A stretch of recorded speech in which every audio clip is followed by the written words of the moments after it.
To, že velký sál Měšťanské besedy je na většinu akcí velmi slušně zaplněn, není už žádným překvapením. Čas od času ale doslova praská ve švech. Právě tak tomu bylo při říjnovém koncertu skupiny Asonance.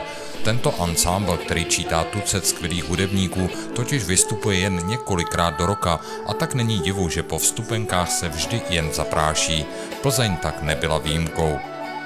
Skupina Asonance právě zahájila svoje, nejenom plzeňský koncert, ale jim také zahájila svoje podzimní turné, které je určeno k výročí 35 let. To je neskutečně krásný pocit, nepopsatelný.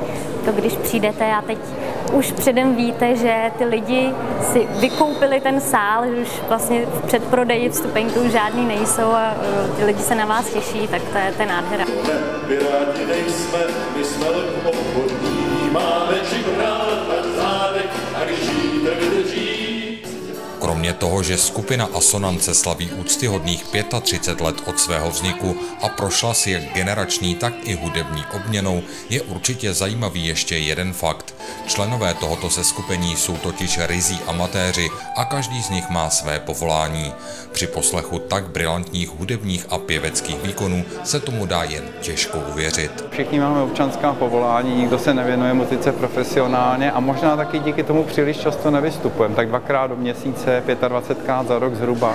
Možná je to i tím, že máme pořád plné sály, musím to někde rychle zaťukat.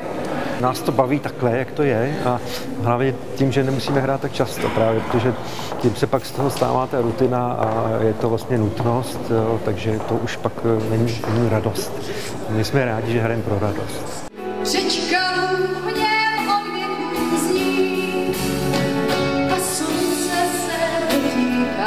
Ono se říká, že hrajeme irský a skotský folk.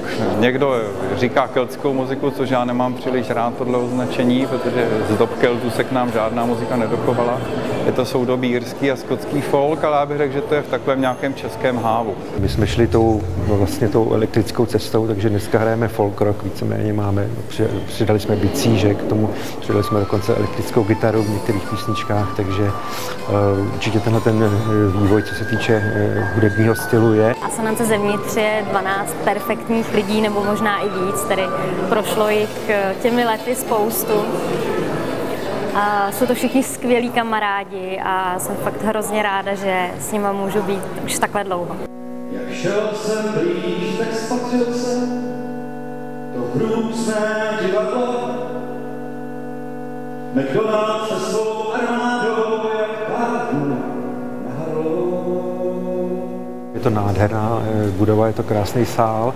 Připomíná mi to trošku Národní dům na Smíchově v Praze, tam jsme hrávali velice rádi, ale s tím rozdílem, že tady je lepší akustika ještě navíc.